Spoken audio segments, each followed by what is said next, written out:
Hello there, Alaskans, wherever you are. Welcome to the Must Read Alaska Show. Coming to you from somewhere in Alaska. This is the place where we talk about, you guessed it, Alaska. Where we keep the mainstream media on their toes and where we are standing up for what's right in a world run by leftists. You can find out more by heading over to mustreadalaska.com and also checking out the Must Read Alaska YouTube channel for some really great content. But first, let's get this party started. Welcome, everybody, to the Must Read Alaska Show. I'm your host, John Quick, coming to you live from somewhere in Alaska. And man, yesterday was just a beautiful day here on the Kenai Peninsula. We're talking about almost a full day of sun. This is a miracle. We have yet to have that happen. It seems like for a year here on the Kenai Peninsula that has, I don't know, maybe it peaked out 60 degrees yesterday. So, man, we were outside getting the tan. It was amazing. Well, I hope everybody's having an awesome summer so far, and I want to thank everybody for listening, watching, and reading Must Read Alaska. We do this so that we can spread conservative news for all the nooks and crannies of Alaska. And if you want to help keep the lights on here at Must Read Alaska, we would really, really love that. We're not funded by some dark web nonprofit money conglomerate. We're just funded by everyday folks who care about conservative news in Alaska. $5, $10, $100 at a time keeps the lights on here at Must Read Alaska. So if you head on over to mustreadalaska.com, on the right-hand side there's a little donate button. Click on that and feel free to donate. You can also sign up for our newsletter there. And the majority of all of our content is free for you, which we really strive to do. But without further ado, a very special guest today, Kelly Tshibaka, former Commissioner of Administration for the state of Alaska, former government watchdog guru in Washington, D.C., and Kelly, welcome to the Must Read Alaska Show. It's great to be with you, John. Thanks for having me. Well, I'm super excited to come back on. Our readers are big fans of what you're doing. And so we're kind of going to get a catch up on what you've been up to over the last couple months. But my first question out the gate is kind of a big one, but you can kind of go any which way you want with it. But what is your take on the political landscape of Alaska? You know, you've had a chance to probably hang out with all the folks in Alaska. You've been literally all over the state, you know, back and forth times 10. What is your take on the political landscape right now in Alaska? Well, it's a really good question. A lot of people after November 2022, I think in Alaska, are feeling really discouraged, at least from our team. And I know of at least 20 Republican leaders across the state who've actually moved out of state permanently since January of this year. I think that is very unfortunate and discouraging. That's not just your conservative families, your pillars in the community who would be people who could be potential candidates or a strong voting base. These are people who've actually run for office or held office in the past, leaders in the Republican Party, people who we would know that are listening to this podcast right now. They've picked up and gone to Republican states like Texas and Florida and decided that there is really no future in Alaska. What I think that means for us is if we don't have people here holding the line and staking our flag and taking a stand, then there isn't going to be a way to maintain what I think is our strong convictions in Alaska for what Alaska stands for, which is freedom and economic prosperity, the future of our country. I really believe that this is the land that powers America with our energy, that creates America with our minerals, feeds America with our fish, inspires America with our tourism, protects America with national security. We are the front lines and the resource for a free United States of America. And the only way that we can be all of those things is with the principles and values that conservatives stand for. And it's not going to be through things like government welfare, government handouts, and government control, and government overreach, which is what other parties in principle stand for. And so I think it's really important that we have a conservative base up here that stands for economic freedom, economic prosperity, free economic principles, and a social value set that really emphasizes the family as the base unit of America for economic principles. It's the base economic unit and the base community unit that forms the nation. You can have the family without a nation, but you cannot have nations without families. And I really think that that's something we stand for. So I would really love to see us as a state, and the people who are listening to this podcast, to continue to use our voices and to continue to stand together, to hold the line, to not lose heart. I think the only way we lose is by giving up. And unfortunately, I see a lot of people doing that, just in fatigue and frustration and discouragement, to say, you know what, um, I'm just one person, it doesn't matter. But when enough people say that, it actually does matter. And we started to see that even in 2022. I think something interesting, it's not the question you asked, but I'll throw it out there, John. The reason why we lost so many elections, including mine in 2022, is not because of specifically ranked choice voting. And it is not because of so much money and dark money that was spent. It's actually because our team forfeited the game. When you go and you look at the data of what happened in the race, because elections are really just data games, we did an unfortunate job of just not showing up to vote in last year's election. We had the lowest voter turnout in state history across the board. And when you look at the numbers of who came, 19,000 super voter Republicans, people who vote in 4 out of 4 elections, doesn't matter what election it is, did not show up in 2022. If half of those voters had shown up, I would have won the election. Not only that, but Juneau wouldn't be able to caucus Democrat in the Senate. We probably would have had a different turnout in the US House race. Those are the kind of consequences that happen when we just decide, well, it's already predetermined. There's no way we can win. Let's throw in the towel and forfeit the game. And that has huge consequences for the future of Alaska, because then when certain policymakers come in power in the Senate and the House, in statewide elections, and then in Juneau, certain policies are made when it comes to resource development and jobs, the economy, social values, schools and taxes, and then people leave the state. And all of a sudden you see the state turning blue really quickly. But why did it? And the answer is because we just didn't show up to an election. That's a pretty pathetic reason to turn Alaska blue. Yeah, it's a bummer. We were talking about it a couple of days ago, and man, I'm hopeful still, but man, that was a tough pill to swallow. So, we look around Alaska and we see these things happening. It's definitely turning more purple by the day. And it seems like the economy's in the crapper still. And people, local elections aren't even going the way people would like. So what are you hopeful for? What keeps you going? Because you obviously haven't given up. So what is it that drives you to get out there and get after it still? I believe one person can make a huge difference, and that person doesn't just need to be me, it can be each one of us. And what I realized after the election is 2 things. One, I don't need to be a senator to continue to pursue those same goals that I had on the campaign and that our entire team of volunteers was working towards. So I'm pursuing those goals through the private sector. I started a consulting firm. We're doing things like affordable housing and helping to spur on our economy and generate economic development in Alaska.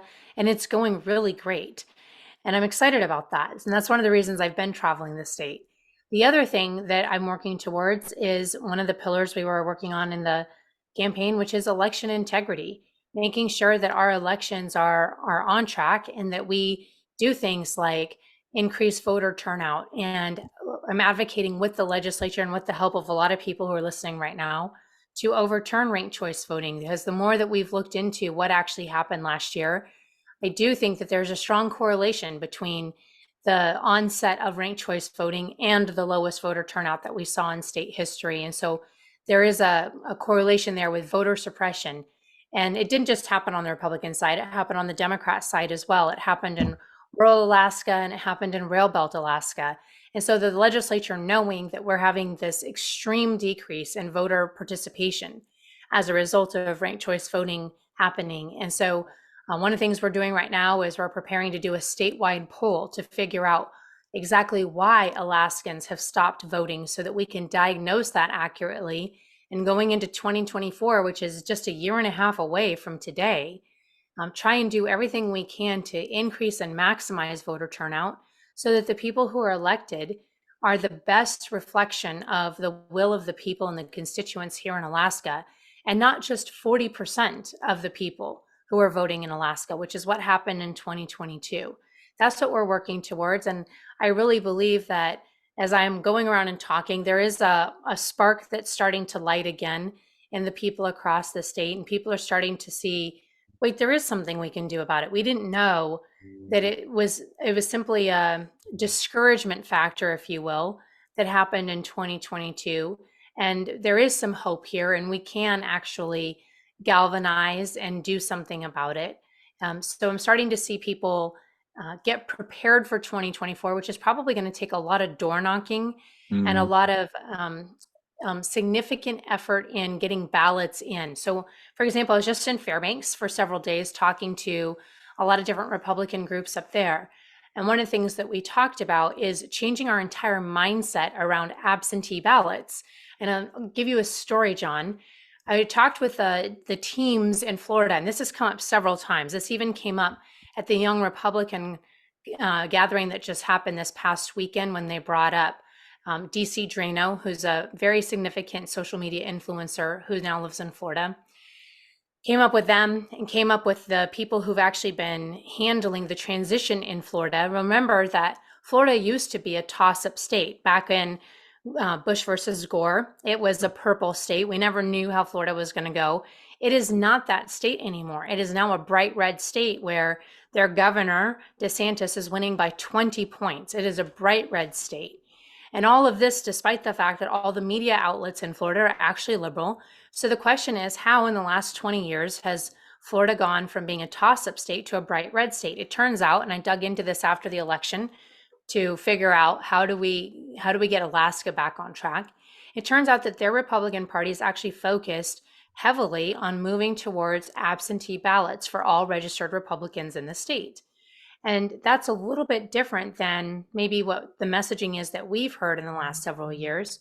But what Florida figured out is when you have absentee ballots in everybody's hands, it's like having that gadget on our charter fishing boats on the Kenai River where you can see all the fish in the river under the boat, versus being on that charter boat where you can't see, but the guide's telling you, oh, trust me, I know where the fishing holes are. Which guide do you prefer to fish with? The one where you can see all the fish under the river and you know you're over the fishing hole, or the guy who's saying, hey, trust me, I know where everything is? When it's our job to bring the ballots in, we want to go with the guy who can show us where the ballots are. And that's what absentee ballots do.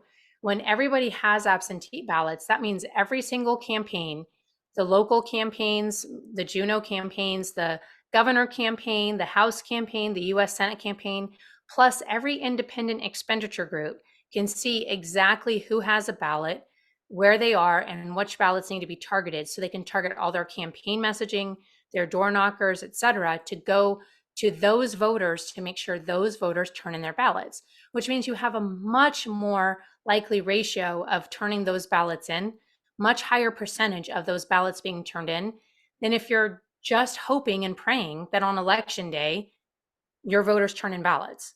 It's just a much higher risk that the fact is Republican ballots or your voters are not going to get their ballots in on election day than if you can actually see where the ballots are, target them, and bring the votes in. It just makes sense. And so all of these voters and ballot leaders and campaigners in Florida are telling us, look, if you really want to mobilize your vote in 2024, Republicans, put in for absentee ballots. It's the smartest thing you can do. Work as a team.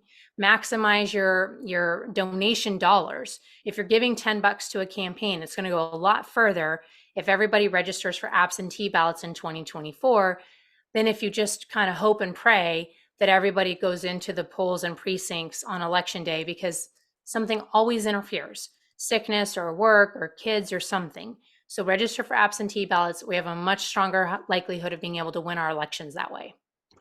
That's awesome. So you've been around the state like we've talked about. You have this new thing you're doing called Preserve Democracy. Not necessarily new because you've been doing it now pretty much since the election was over. So give us a little update on that. Just Preserve Democracy. I know that you're working really hard at educating people on ranked choice voting. So how's that been going? First, I want to say thank you to all of our donors and supporters for helping to make this happen. We've been extremely busy. We've been going around the state doing education campaigns and helping everybody understand what happened in 2022, what we've been hearing, what's going on, what the data says. So those tours have happened in Southeast, the Peninsula, the Valley, Anchorage, Fairbanks. That's gone really well. I testified before the Alaska State Legislature on House Bill 1, which is to repeal ranked choice voting. So everybody listening, those bills, House Bill 1 and House Bill 4, which both support overturning ranked choice voting, those are still pending. So you can contact your legislators in the Senate and in the House and tell them that you support House Bill 1 and House Bill 4 to overturn ranked choice voting. If you need talking points, my presentation is on our website at preservedemocracy.com. And you can look at that PowerPoint presentation under resource and figure out what some of the talking points with the data could be that you could use with your representatives. Another thing that we did is we ran a Get Out the Vote campaign in the Anchorage Muni race. The idea behind this was to do a pilot project, John, to figure out, can we actually mobilize voters to vote? Because we saw in 2022, we had such strong voter drop off. And so we used some of the same methods and techniques that they were using in Florida. We used one of the top analytics firms, data analytics firms in the country, to target voters who normally vote in every 4-year elections or the 2-year elections. Maybe they don't vote in muni races, but they could be prompted to vote. And we just put a ton of money into it. Thank you, donors, for helping with that. And we used thousands and thousands of text messages and digital ads. We used dozens of phone calls to each voter and mailings. And we targeted just 2 districts because it's just an experiment. And what we saw is that it didn't move the needle at all.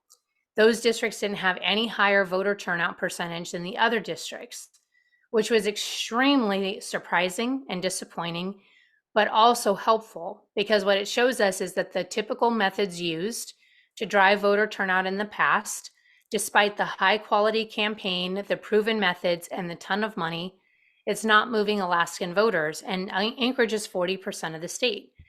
That's helpful because in 2024, it means if you were to drop millions of dollars on text messages and phone calls and mailers and digital ads, it's not actually going to increase voter turnout. So what is going to increase voter turnout?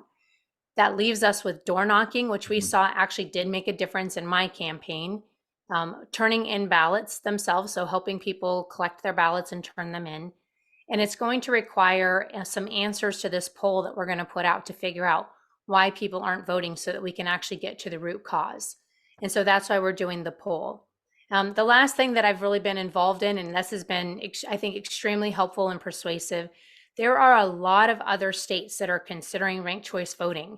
They have ballot initiatives or their state legislators are considering it. And what they're looking at is Alaska and, quote, how well ranked choice voting turned out in Alaska based on some propaganda from some pro-ranked choice voting organizations that are funded by special interests.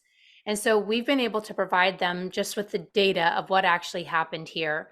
Like, for example, the lowest voter turnout in history, or the fact that we had 75 candidates running for just 3 statewide offices, and we had no ability for our parties to screen or vet the candidates and the backgrounds to even let people know whether the candidates lined up with the parties or vet out false candidates. We had a Hollywood actress move up here, change her name, and take on a fake Alaska she was identity. on the show a couple times. Yes, exactly, and run for office, but nobody was able to even screen or vet that candidate or let Alaskans know this person's fake. And so those are some of the things that happened up here because of our new system, that we're able to tell other states and their legislators, this is what ranked choice voting is allowing to happen. So that's what we're doing with Preserve Democracy, but you can learn more at preservedemocracy.com if you need resources or if you want to help support us. So let me walk myself through this strategy just so I can understand it, because I'm just now thinking about it, and I think it's something that we haven't done in Alaska. So absentee ballot chasing, let's say, there's a dozen people out there knocking on doors. They knock on the doors of Republicans. They help them register as an absentee ballot person. And then they follow up with that person during the week or two before the election to either help them turn in the ballot or mail it on their behalf. Is that kind of some of the strategy that happens in Florida? Yes, exactly. You got it right. And even in the beginning, I'm not sure that you need to go and knock on their door to help them register as an absentee. That could be done through phone calls or even through mailers, or in the Republican district model, districts can do that. Mm-hmm. Districts can own their own data sets and really mobilize their own districts to get their Republican people to register with absentee ballots. That's awesome. If you are in leadership in the Republican district and you're listening to this, that is a strategy that I don't know anybody's doing in Alaska. And man, that could be a game changer. So kudos to you, Kelly, for gleaning from Florida and figuring out kind of what set them apart, because man, that just makes total sense. So What the Florida people have said, John, again, think of it like the fish model. It tells us where the fish are. The Florida people have said if we implement this and implement it effectively, we could turn our state 20 points red and a minimum 10 points red across the entire state. That's what our population demographics tell us. That's what we have here as a bench. My concern is if we don't turn on this quickly, what we'll see is a continued attrition of not only Republican leaning leaders, but also Republican leaning families. And I saw that even during the campaign. As I was knocking doors, I was seeing people, I was knocking moderate doors, right? People who I was trying to persuade, but people who otherwise would be voting for me, moving out of state and leaving before November because they were just so tired of the quality of life in Alaska anymore. The schools and the public safety were just so draining for them. And sometimes it's jobs and economy. It wasn't worth living here anymore. They'd moved up here, sometimes with the military, moved up here for work or better quality of life. And the conditions they were living in, especially in Anchorage, were just getting so bad it wasn't worth it. And they were moving back to other states that were offering them something better. And we're losing a lot of really good people. And we don't have a lot to offer them because the way that our cities are being led, the way that our state is being led, economic opportunity is drying up. The school systems are leaving a lot to be desired when our math and literacy proficiency is below 30%. And we've got a lot of crime and especially through Anchorage, homelessness challenges that are exposing our families and our children to a lot that parents don't want them to see. And so really good people and families are leaving, by a lot. yeah. And we got to stop that trend. We need good leadership throughout the state, school boards, assemblies, mayors, in Juneau, all the way up to the top. This is great. I think that especially during the last election, we had lots of districts that wanted to help very badly. They were doing everything they could do, but they didn't have a tool to really go after. And the main people in the Republican Party of Alaska were definitely not giving them any direction. And so this could give districts something to target. And man, most of these districts could really do some amazing work with this to focus on. So that's pretty exciting. Last question to you, this where we went by 30 minutes pretty quick. Kelly, how important is it, do you think, for folks to get involved in the local elections, even community boards or those kinds of things? Because I think that's one of the areas that I think conservatives have just kind of not really done, either not had time to do or not really cared about, or both. And so it becomes a farm team for the other side of, all these community boards in Anchorage and local, school boards all across the state to try out their policies and beliefs and then make it onto, state house or state senate. How important is it for conservatives to get involved in these local boards and community groups? I think it's incredibly important. We would be surprised how much of our daily life is actually affected by local policy, what's happening on the little boards, if you will, or the school board or the assembly. And we don't follow those so much. And so we don't know. We think a lot more is affected by a state law, but it actually isn't. It's affected at the local level. I'll give you an example. The Anchorage School Board has a budget that is twice the size of the Anchorage Assembly.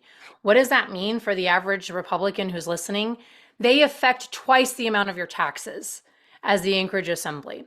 And so all those people who you're not voting for and you don't really know what their name is and you don't really know what their background is or how they politically lean, that's your property tax going up right there. And so when they're putting out bonds, and what does that bond mean? And remember when they promised us that if you vote for this $86 quadrillion bond, they won't ask for any more next year. And they've asked for more the next 2 years. Yeah. Yeah, that's your property tax. They're pricing us out of our homes in Anchorage while we're all fleeing to the valley or fleeing to the peninsula. And that's all school board people. Fortunately, John, having watched what happens in Fairbanks and the peninsula and in Anchorage, and knowing these people, we actually have really good candidates running for these offices. We just have really bad voter turnout on our team. Interestingly, there have been articles in the Atlantic, in Politico, et cetera, where the Democrats in Alaska have laid out their blueprint for taking over Alaska. And over the last, 15 years, these blueprints have been laid out in these liberal publications. And it starts with these little local elections where conservatives aren't paying attention. We'll take over the school boards and the city councils. We'll take over the neighborhood boards. You see those little signs posted, neighborhood council meeting. They'll take those over and they'll train up their bench of leaders. And then they'll just gradually progress them to the next level of leadership, school board, assembly, and then they'll run for Juneau. Then they'll take over governor, and then they'll take over the U.S. House of Congress, and they'll take over U.S. Senate. It's working. Have you noticed? Yeah. And so I think we need to understand, if you don't believe me, believe them. They've been executing this strategy over the last 10 to 15 years, and they've been graduating up the ranks. Forrest Dunbar and people like Mary Peltola, people whose names we've been like, what? I don't recognize that name. And they've been going from these little tiny no-name positions, very quickly escalating them up into state house positions. And then they intend to take over our US Congress and US Senate positions. And then all of Alaska, we won't be purple or slightly pink. We're going to turn bright blue. And it'll feel like it happened overnight. They did the same thing in Oregon and Washington, and we're next. And so how important is it? Extremely important, not just for us to run, but for us to support and be involved. Well, I appreciate you joining us here, Kelly. Any last minute thoughts here before we head off? I have a lot of great hope for the future of Alaska, but it's going to be for us to operate as a team. And that means donors continuing to support, candidates continuing to run, volunteers continuing to help. And we've got to take a stand and plant our flag. And on that note, John, we will be announcing, my husband and I will have a big announcement a little bit later this year to help encourage and inspire everybody on our team, because we think we are continuing to be very committed to this cause, and we want to do our part. So stay tuned. Coming more from the Tshibakas in 2023. Nice. Well, I really appreciate you joining us, Kelly, here on the Must Read Alaska show. And for folks listening in, maybe you just caught the last half of this, you're going to want to go back and listen to the whole thing, because Kelly Tshibaka shares a great secret sauce on how we could potentially win elections all over the state in 2024. And for folks tuning in, you're also going to not want to miss the next couple episodes. I'm going to have 3 episodes today. Next, I'm going to have Senator Shelley Hughes here in about an hour or so. And then Senator James Kaufman later on today. And then Lieutenant Governor is going to be on Thursday morning. So we've got a very packed week this week. If you listen, watch, and read Must Read Alaska, we want to thank you for doing that. If you want to help to keep the lights on here at Must Read Alaska, go to mustreadalaska.com. On the right-hand side, there's a little donate button. Click on that. Every $5, $10, $100 helps us keep the lights on here at Must Read Alaska. Until next time, I'm John Quick from somewhere in Alaska. Thank you so much, Kelly, for joining us. Thank you. Bye.